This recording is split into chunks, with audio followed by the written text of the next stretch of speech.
Puji Tuhan, selamat malam dan salam sejahtera bagi kita semua jemaat Tuhan dimanapun engkau berada pada saat malam hari ini. Bersama-sama kita akan merenungkan kembali akan kebenaran firman Tuhan. Namun sebelumnya saya ajak kita semua untuk berdoa. Mari kita tundukkan kepala, kita berdoa. Terima kasih Bapa dalam surga, kami bersyukur hanya kepada Engkau Tuhan atas penyertaan Tuhan, pimpinan Tuhan, pemeliharaan Tuhan sepanjang hari yang kami sudah jalani sampai pada malam hari ini. Kami ada sebagaimana ada bukan karena kekuatan kami tetapi oleh karena kemurahan Tuhan, penyertaan dan pemeliharaan Tuhan bagi kami. Bersama-sama pada malam hari ini kami akan merenungkan kebenaran firman-Mu Tuhan. Terangi hati dan pikiran kami agar kami boleh menerima firman Allah, kami boleh mengerti, melakukannya dalam kehidupan kami. Urapan-Mu atas hamba-Mu, urapan-Mu atas kami semua. Kami sambut firman-Mu dengan ucapan syukur dalam nama Tuhan Yesus Kristus. Haleluya. Amin. Puji Tuhan, firman Allah saya beri tema mengasihi Tuhan yang terambil di dalam Yohanes pasal 14 ayat 15 sampai ayat yang ke-17. Demikian firman Tuhan. Jika kamu mengasihi aku, kamu akan menuruti segala perintahku. Aku akan minta kepada Bapa dan Ia akan memberikan kepadamu seorang penolong yang lain supaya Ia menyertai kamu selama-lamanya, yaitu Roh kebenaran. Dunia tidak dapat menerima Dia sebab dunia tidak melihat Dia dan tidak mengenal Dia. Tetapi kamu mengenal Dia sebab Ia menyertai kamu dan akan diam di dalam kamu. Nah, puji Tuhan saudara-saudara yang dikasihi Tuhan, kita melihat apa yang dikatakan oleh firman Tuhan bahwa jika kamu mengasihi aku, kamu akan menuruti segala perintahku. Yang tentunya firman Allah datang kepada kita pada malam hari ini supaya kita mengasihi Tuhan sesuai apa yang telah diperintahkan oleh Tuhan Yesus kepada murid-muridnya. Dan tentunya tidak hanya kepada murid-murid yang harus mengasihi Tuhan Yesus, tetapi kita juga yang percaya kepada Tuhan Yesus, maka kita pun harus mengasihi Tuhan. Mengapa kita harus mengasihi Tuhan? Ya karena perintah Tuhan sesuai apa yang tertulis di dalam Matius 22 ayat yang ke-37. Matius 22 ayat yang ke-37, demikian firman Tuhan.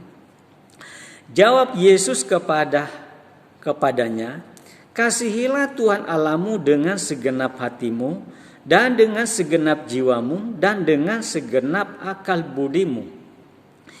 Itulah hukum yang terutama dan yang pertama.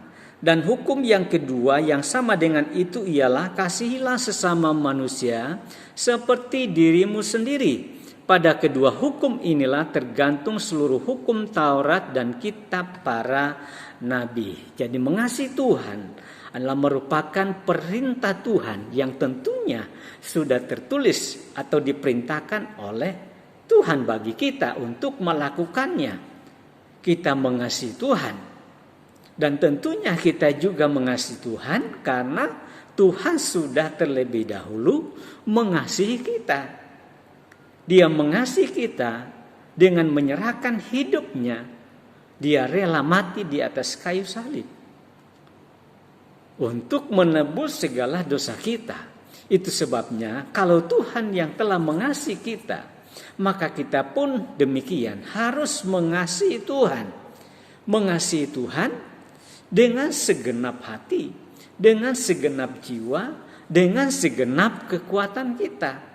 Bukan hanya mengasihi Tuhan hanya dengan setengah-setengah, tetapi harus dengan segenap hati kita, dengan segenap jiwa kita, dengan segenap kekuatan kita. Kita mengasihi Tuhan karena apa? Karena Tuhan sudah mengasihi kita. Maka kita pun harus melakukan apa yang menjadi perintah Tuhan di dalam kehidupan kita yang percaya kepada Tuhan. Saudara-saudara yang dikasihi Tuhan, sebagaimana pertanyaan Tuhan Yesus kepada Simon Petrus yang dalam Yohanes pasal 21 ayat 15 dan seterusnya saya akan baca. Sesudah sarapan Yesus berkata kepada Simon Petrus, "Simon anak Yohanes, apakah engkau mengasihi aku lebih daripada mereka ini?" Jawab Petrus kepadanya, "Benar Tuhan, engkau tahu bahwa aku mengasihi engkau." Kata Yesus kepadanya, "Gembalakanlah domba-dombaku." Kata Yesus pula kepadanya untuk kedua kalinya, "Simon anak Yohanes, apakah engkau mengasihi aku?" Jawab Petrus kepadanya, "Benar Tuhan, engkau tahu bahwa aku mengasihi engkau." Kata Yesus kepadanya, "Gembalakanlah domba-dombaku." Ayat 17, kata Yesus kepadanya untuk ketiga kalinya, "Simon anak Yohanes, apakah engkau mengasihi aku?" Maka sedihlah hati Petrus karena Yesus berkata untuk ketiga kalinya, "Apakah engkau mengasihi aku?" Dan ia berkata kepadanya, "Tuhan, engkau tahu segala sesuatu. Engkau tahu bahwa aku mengasihi engkau." Kata Yesus kepadanya, "Gembalakanlah domba-dombaku." Pertanyaan Yesus kepada Simon, "Simon anak Yohanes, apakah engkau mengasihi aku?" Petrus berkata, "Aku mengasihi engkau Tuhan." Dan tidak hanya sekali, Yesus bertanya untuk kedua kali. "Simon anak Yohanes, apakah engkau mengasihi aku?" Jawab Petrus kepadanya, "Benar Tuhan, engkau tahu bahwa aku mengasihi engkau." Tidak hanya dua kali Yesus bertanya kepada Simon. Sampai ketiga kali Yesus bertanya, "Simon anak Yohanes, apakah engkau mengasihi aku?" Maka sedihlah Petrus karena Yesus berkata untuk ketiga kalinya, "Apakah engkau mengasihi aku?" Mengapa sampai 3 kali harus Yesus bertanya kepada Simon Petrus? Mengapa tidak hanya sekali saja? Mengapa tidak hanya 2 kali saja? Tetapi harus 3 kali. Apakah Yesus tidak tahu bagaimana Simon mengasihi Yesus? Tetapi Yesus ingin tahu bagaimana kasih Simon Petrus kepada Tuhan Yesus. Bukan hanya sekedar dia berkata, "Tuhan, aku mengasihi engkau." Tetapi kita harus mengasihi Tuhan dengan kasih yang dari Allah. Kita mengasihi Tuhan dengan segenap hati kita, dengan segenap jiwa kita, dengan segenap kekuatan kita. Mungkin malam hari ini tidak hanya Yesus bertanya kepada Simon Petrus, "Apakah engkau mengasihi aku?" Tetapi pertanyaan yang sama datang dalam kehidupan saudara dan saya. Untuk benar-benar kita renungkan. Selama ini, apakah pengeringan kita kepada Tuhan? Apakah benar-benar kita mengasihi Tuhan dengan segenap hati kita, dengan segenap jiwa kita, dengan segenap kekuatan kita, dengan hati yang dari Allah, dengan kasih yang dari Allah, dengan hati yang penuh tulus ikhlas? Apakah kita mengasihi Tuhan? Ataukah hanya sekedar kita menjadi orang Kristen? Apakah hanya sekedar kita menjadi orang percaya, menjadi pengikut Tuhan? Malam hari ini, yang Yesus mau, yang ingin Yesus tahu dalam hidup kita, adalah kita mau mengasihi Dia dengan segenap hati kita. Karena itu merupakan perintah Tuhan. Kita mengasihi karena Yesus sudah terlebih dahulu mengasihi saudara dan saya. Dia sudah mengorbankan dirinya bagi kita. Maka kita yang telah menerima kasih itu, kita juga harus mengasihi Tuhan. Bahkan tidak hanya kepada Tuhan, kita juga nyatakan kasih kita kepada sama kita. Kita harus mengasihi, karena itulah perintah Tuhan. Lalu selanjutnya, bahwa kalau kita mengasihi Tuhan, Ayat 15 dikatakan, jika kamu mengasihi aku, kamu akan menuruti segala perintahku. Jadi untuk menunjukkan atau membuktikan bahwa apakah benar kita mengasihi Tuhan, maka tentunya kita harus melakukan segala perintah Tuhan. Bukankah dalam Alkitab atau dalam firman Allah ada banyak perintah Tuhan yang harus kita lakukan dalam kehidupan kita? Yang mungkin belum semuanya kita lakukan. Tetapi kita mau belajar melakukannya dari hari ke hari. Atau mungkin kita berkata perintah Tuhan itu berat, sukar untuk dilakukan. Saya tidak mampu, saya tidak sanggup. Tetapi ketika kita mau melakukannya, kita mau berserah atas pimpinan Tuhan, maka saya percaya kita dapat melakukan firman Tuhan di dalam kehidupan kita. Dan apa yang dikatakan oleh firman Tuhan, bila mana kita mau mengasihi Tuhan, kita mau melakukan segala perintah Tuhan, maka ayat yang ke-16 dikatakan, aku akan minta kepada Bapa dan ia akan memberikan kepadamu seorang penolong yang lain, supaya ia menyertai kamu selama-lamanya. Seorang penolong yang lain, yaitu Roh kebenaran.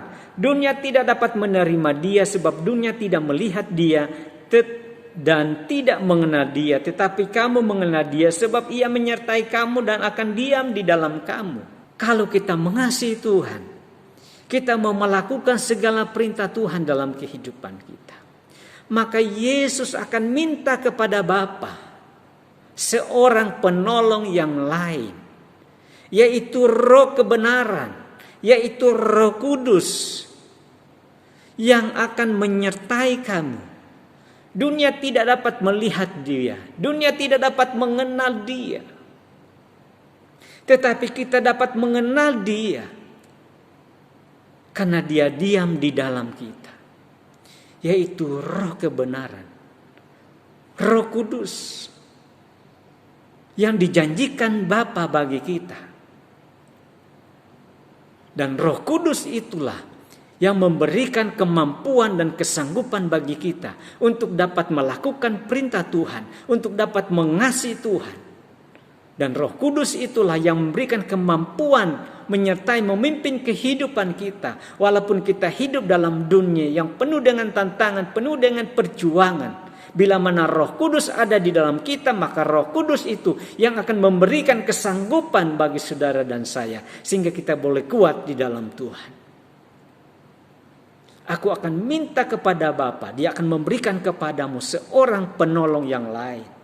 Penolong yang lain bukan manusia, bukan orang yang dekat dengan kita, tetapi ialah satu pribadi, yaitu Roh Kudus yang diam di dalam kita. Dia akan bekerja di dalam kita, yang menyertai memimpin kehidupan kita dari hari ke hari. Hanya oleh Roh Kudus kita bisa mampu.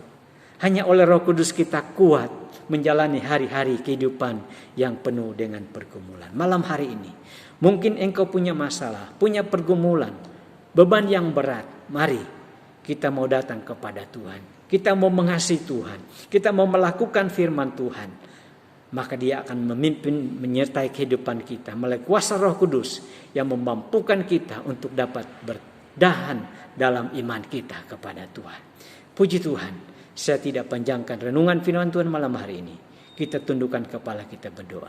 Terima kasih Bapa dalam surga, kami bersyukur kepadamu pada saat malam hari ini atas firman Allah yang kami sudah dengar. Ajar kami untuk mengasihi Engkau dengan segenap hati kami, dengan segenap jiwa, dengan segenap kekuatan kami. Ajar kami mau melakukan firman Allah, dan kami percaya Roh Kudus akan bekerja, Roh Kudus akan memimpin kami, memampukan kami untuk kami dapat melakukan apa yang menjadi kehendak-Mu. Umat-Mu menghadapi masalah, persoalan, pergumulan dalam hidup mereka. Kami percaya dengan kekuatan kuasa Roh Kudus yang memampukan bagi umat-Mu Tuhan. Kami berdoa di dalam nama Yesus, yang lemah Engkau kuatkan, yang susah Engkau hiburkan, yang sakit dalam nama Yesus Engkau jamah, Engkau sembuhkan Tuhan. Sehingga kami menjadi orang-orang yang menang di dalam Tuhan. Terima kasih Tuhan Yesus, tanamkan meteraikan firman-Mu dalam hati kami. Ampuni kami dalam segala kekurangan kelemahan dosa kami. Kami sudah berdoa mengucap syukur dalam nama Tuhan Yesus Kristus. Haleluya. Amin. Sesanim, bangkit, kuat, menang.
gerejaku adalah rumahku.